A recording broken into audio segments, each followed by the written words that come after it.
Chapter 5 होता क्या है,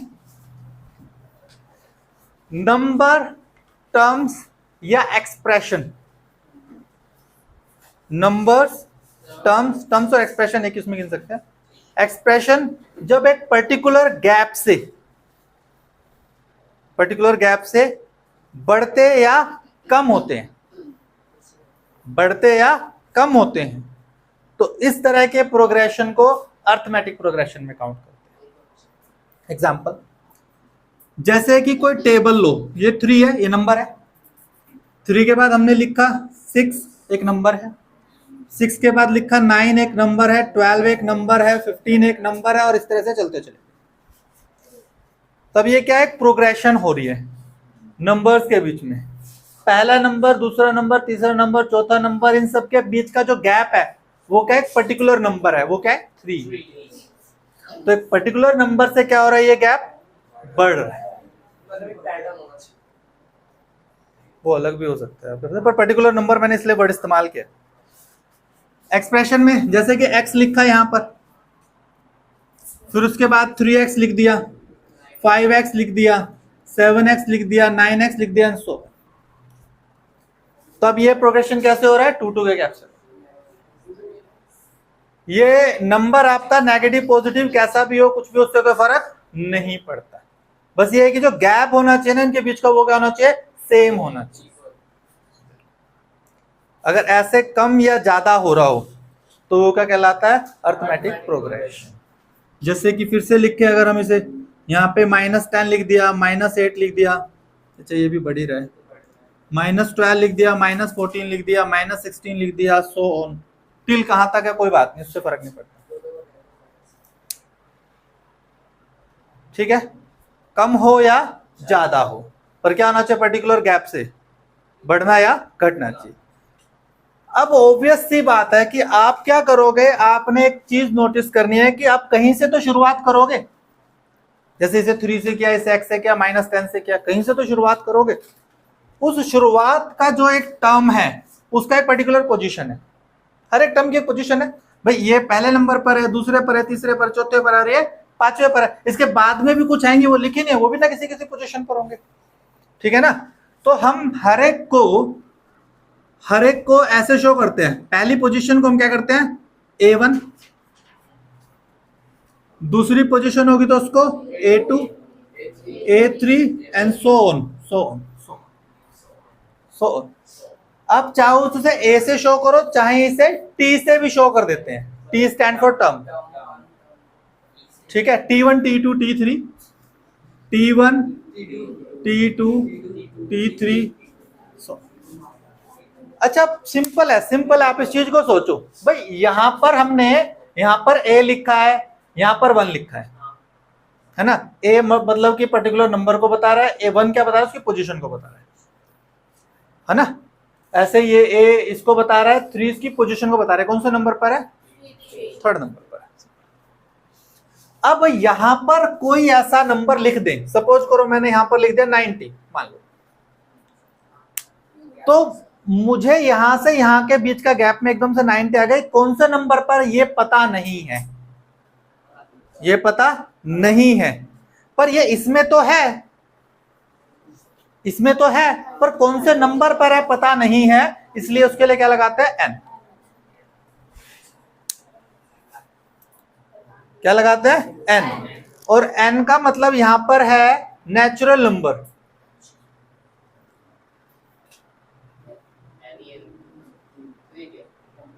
कैपिटल N से नेचुरल नंबर को शो किया था, मतलब n की वैल्यू 1 से लेकर एंड तक कुछ भी हो सकती है, ना 0 हो सकती है, ना उससे नेगेटिव में लिखा जा सकता है। बात करेंगे अभी इस पे। ये बात समझ में आया, ये an क्यों बोला मैंने, ठीक है ना, क्योंकि ये इस AP में है, इसमें इस सीक्वेंस में है, लेकिन कौन सा नंबर पर है ये नहीं पता, इसलिए क्या हो गया ये an। तो दूसरे केस में इसको क्या बोल सकते हैं हम लोग, Tn, है ना, क्योंकि हम तो n वाले फॉर्मूले पे बात करने वाले हैं, तो इसलिए हम लोग यहीं तक बात करें। मान लो एक और खाली है, मतलब जैसे हम आगे चले गए और यहां पर कुछ ऐसा 900 टाइप आ गया, कुछ ऐसा कुछ,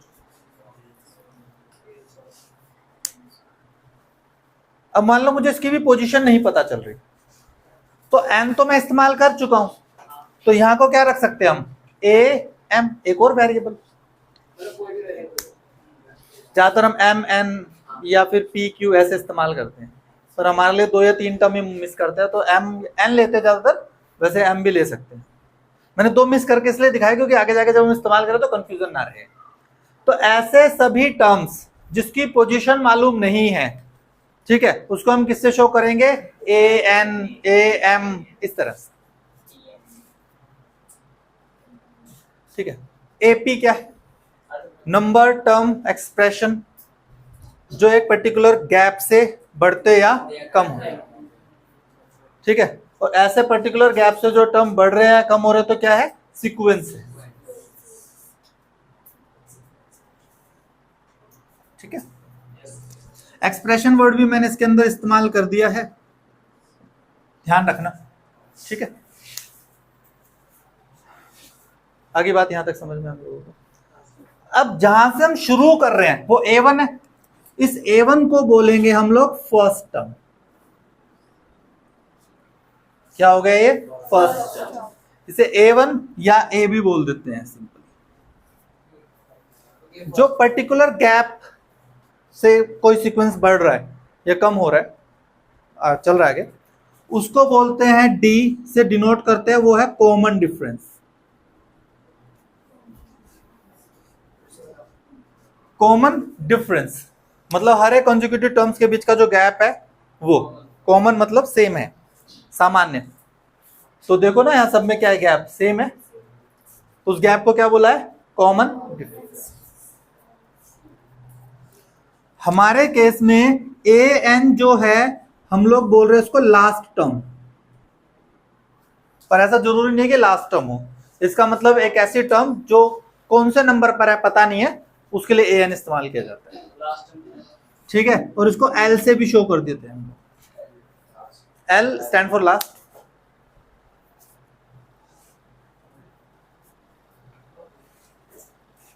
तीन वेरिएबल अभी तक आ गए हमारे पास में, पहला फर्स्ट टर्म के लिए D और an,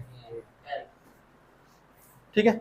an निकालने का फॉर्मूला है a प्लस n-1 इंटू में D।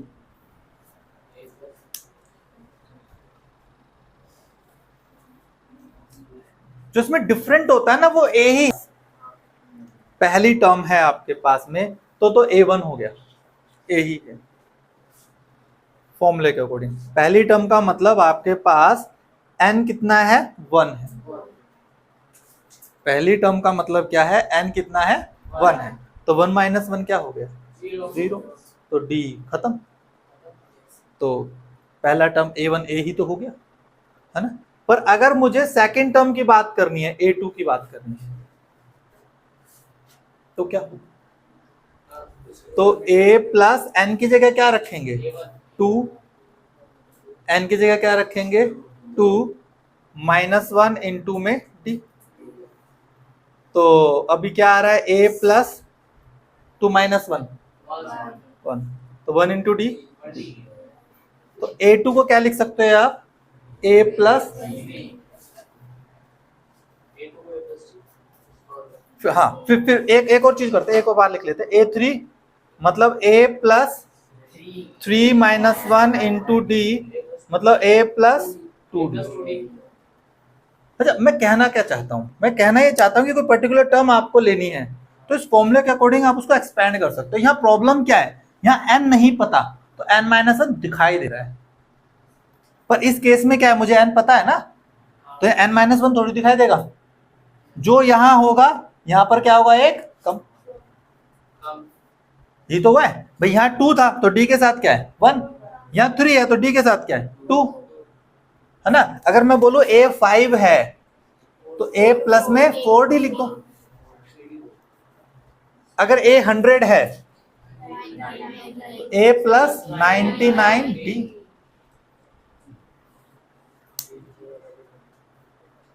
ठीक है, इस फॉर्मूले को जब लगाना है जब हमें n का पता ना हो। अगर n का पता है, मुझे बोला 15 टर्म बताओ, क्या मुझे बोला 15 टर्म बताओ, तो मैं क्या लिख दूं, a प्लस 14D। तो it gonna be easier than this ना, ठीक है। वो तो बात की बात है, पहले तुम्हें पता चले प्रेजेंटेशन। अच्छा हम पढ़ क्या रहे हैं? Arithmetic progression. प्रोग्रेशन का मतलब एक पर्टिकुलर वे में आगे की तरफ जाना, चाहे वो बढ़ते हुए जाओ चाहे वो घटते हुए जाओ। तो नंबर टर्म्स के बीच में, एक्सप्रेशन के बीच में अगर एक ही गैप से वो बढ़ते हैं या कम होते हैं तो अर्थमेटिक प्रोग्रेशन के अंदर काउंट होते हैं। जिसमें कहीं से तो शुरुआत होती है, उस शुरुआत को क्या बोला हमने? A1, उसके नेक्स्ट को A2, फिर A3, और कोई ऐसी टर्म जो नहीं पता है किस नंबर पर है,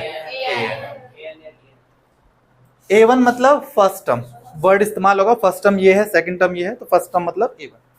कॉमन डिफरेंस होगा तो D, मतलब इनके बीच का जो गैप है, ठीक है। AN the last term, last term बोलते तो भी AN इस्तेमाल करना है आपने। और nth टर्म वर्ड करा, उन्होंने क्या वर्ड इस्तेमाल कर दिया? nth टर्म वर्ड इस्तेमाल कर दिया, तो भी क्या करना है आपने? AN है nth टर्म। हाँ क्लियर हो रहा है इतना, ठीक है। उसके बाद हमने AN का यहाँ पर क्या लिखा? फॉर्मूला लिखा। यहाँ पे हमने इसके सभी पार्ट्स का इस्तेमाल किया। अभी इससे इस तरह से कर लो बात, क्योंकि अभी 5.2 एक्सरसाइज में बेसिकली इसके क्वेश्चन है, हम तो बात करेंगे ज्यादा। फिर हमने यहाँ पर पढ़ा कि अगर हमें n नहीं पता तो हमें ये फॉर्मूला ऐसे इस्तेमाल करना है, पर अगर हमें कोई टर्म पता है कि कौन से टर्म है वैल्यू में, तो हम उसको ऐसे लिख सकते हैं। कोई भी टर्म माइंड के अंदर पूछता है आपसे, बोलता है 98 टर्म निकालो तो A + 97D, 58 टर्म निकालो तो A +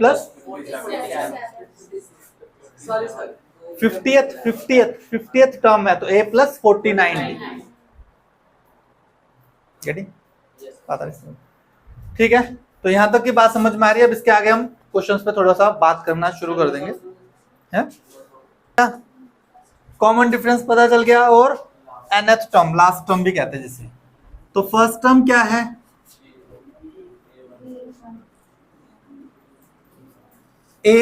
A1 भी कह सकते हैं। कॉमन डिफरेंस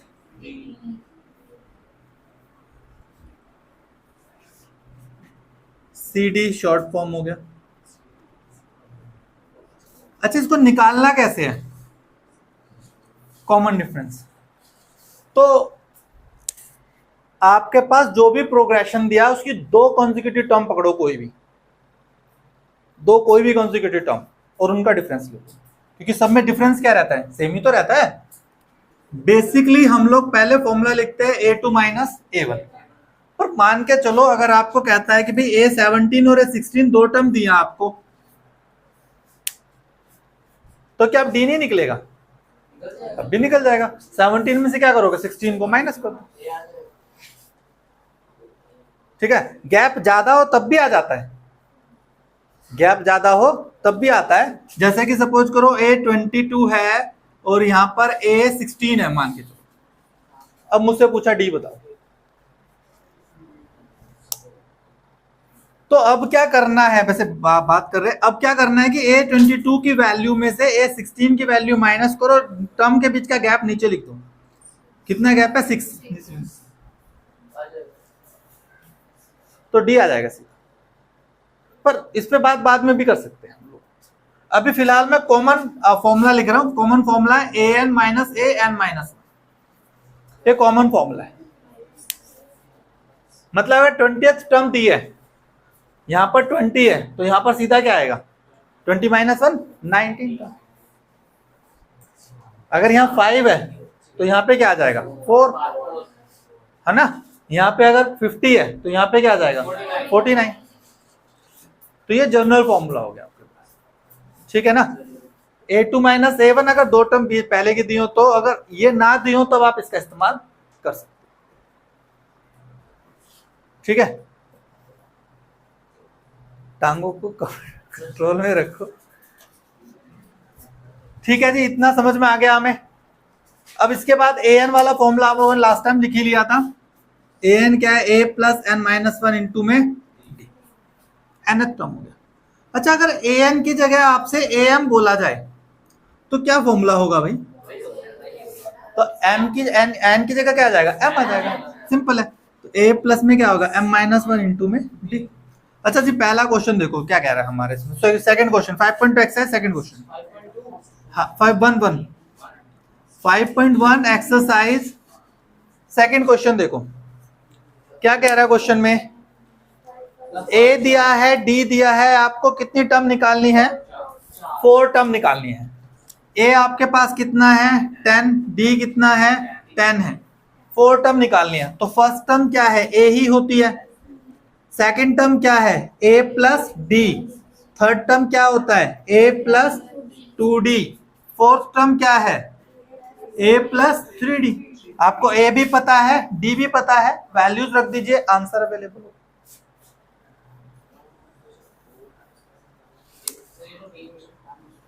हाँ, ये नहीं ना, पहली, दूसरी, तीसरी, चौथी,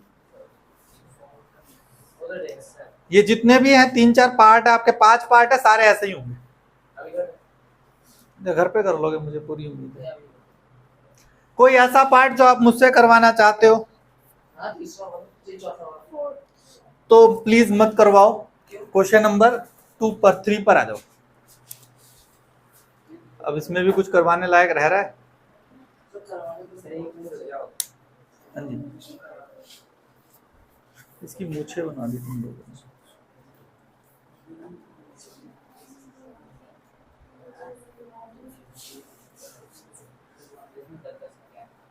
हाँ, तो आपका पहला आंसर कितना है? अगर इधर रखोगे, ए की जगह पे 10 रख दो, पहला टर्म हो गया। इधर 10 + 10 कितना आंसर आ रहा है? 20। और यहाँ पर 10 और यहाँ पर 2 × 10 कितना हो जाएगा? 20 और आंसर आएगा 30। और इसका करोगे तो कितना आएगा? 40। हो गया।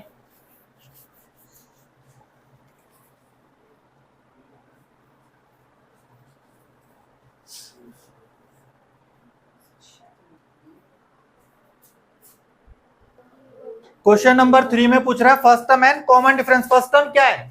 जो सबसे पहले लिखी है। पहले पार्ट में क्या आंसर है? 3।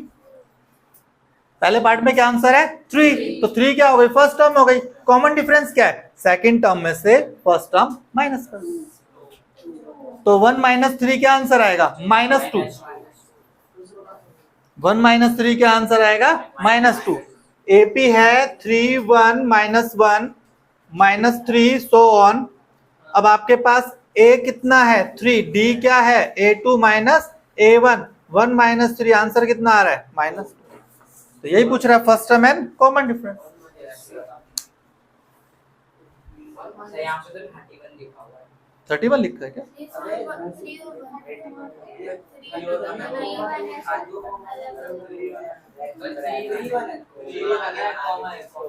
हमारे वैज्ञानिकों की टीम गहन एनालिसिस में लग गई। ठीक है, ये आ गया समझ में? अब लगभग देख लो फटाफट, सारे के सारे समझ में आया नहीं आया? कोई पूछना तो पूछ लो। कोई और पार्ट? डेसिमल वाली कैलकुलेशन कर लोगे आप लोग, है ना? जैसे फोर्थ वाला पार्ट है, उसमें ए कितना है? फोर्थ वाला पार्ट ए कितना है? 0.6। और डी कितना है? 1.7 में से 0.6 माइनस करोगे, आंसर कितना आएगा? 1.1। 1.1। चलिए, बेहतर है। अब इसको रब कर रहा हूं। क्वेश्चन नंबर 4 एक्सरसाइज 5.1 का ही हमें करना है। क्वेश्चन नंबर 4 में है क्या? पहले तो एपी बताओ क्या है, वो सीक्वेंस बताना। 2, 4, 8, 16 एंड सो ऑन। ठीक है, देखिए 4 टर्म लिखी हुई है हमारे पास यहाँ पे। 4 टर्म लिखे। क्वेश्चन ने कहा है कि पहले पहचानो कि ये एपी है या नहीं। अगर एपी है तो इसकी नेक्स्ट 4 टर्म निकाल दो। 3 टर्म है, 4 टर्म लिखी है। नेक्स्ट 4 टर्म निकाल दो। और एपी नहीं है तो छोड़। ठीक है, ठीक है, ठीक है, ओके।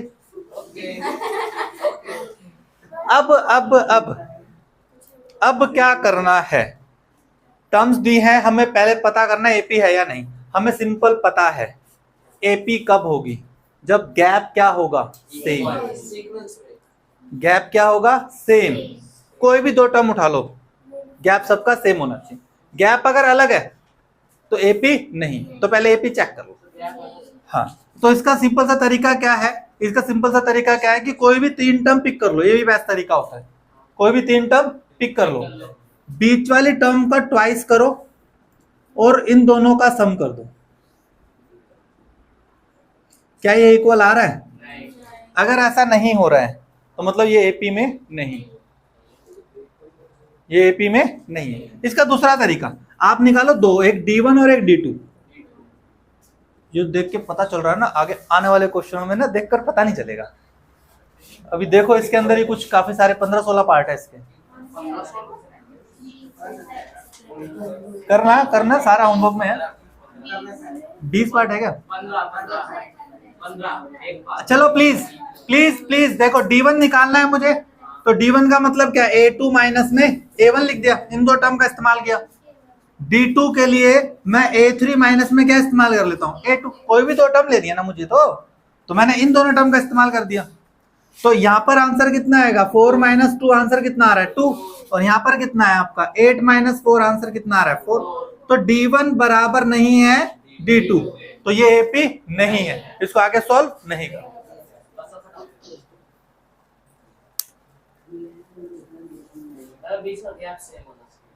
तो एपी है, एपी है तो आगे करना है, एपी नहीं है तो छोड़ देना है, क्योंकि हम आगे टर्म नहीं निकाल पाएंगे। नहीं निकाल नहीं पाएंगे, निकल सकती है पर वो हमारे बस की अभी है नहीं। ठीक है, इतना आ गया समझ में। अब इसके आगे जितने भी हैं सारे क्वेश्चन इसी तरह से, आपको ए पता करना है, आपको डी, ए तो मिल ही जाएगा हर बार, डी निकाल ही लोगे आप। उसके बाद में बोला नेक्स्ट 4 टर्म निकालो या 3 टर्म निकालो, जो भी बोल रहे हैं। तो कितनी टर्म आपके पास है अभी तक, 4 है। इसका नेक्स्ट टर्म क्या होगा 5, A5। उसके नेक्स्ट टर्म क्या होगा A6, उसके नेक्स्ट टर्म क्या होगा A7। A5 अगर निकालना होगा तो मैं क्या लिखूंगा A+4D। A6 निकालना होगा तो क्या लिखूंगा A+5D। तो A7 निकालना होगा तो A+, तो जो यहाँ से A मिलेगा, AP होगी तो A मिलेगा, A रखूंगा, और जो D मिलेगा D रखूंगा, बाकी रिक्वायर्ड टर्म्स मुझे मिल जाए। ठीक है, बस इतना ही है, आपको ये करना है। इसमें कुछ क्वेश्चन है मैं बताता हूँ, आप लोग जो जो कर सकते हो, जो जो आप लोगों को मतलब मुझे लगता है कि कर सकते हो। वैसे मैं आपको चैलेंज नहीं कर रहा हूँ।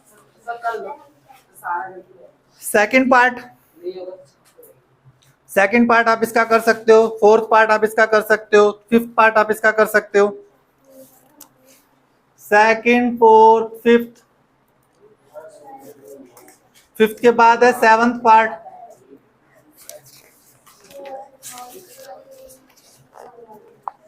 सेवंथ के बाद 10th पार्ट,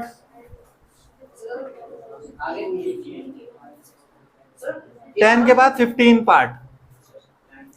ये मुझे लगता है आप कर सकते हो। 15 बैक में होगा उसके, ये पार्ट मुझे लगता है आप कर सकते हो। बाकी मेरा ये वहम आप तोड़ भी सकते हो।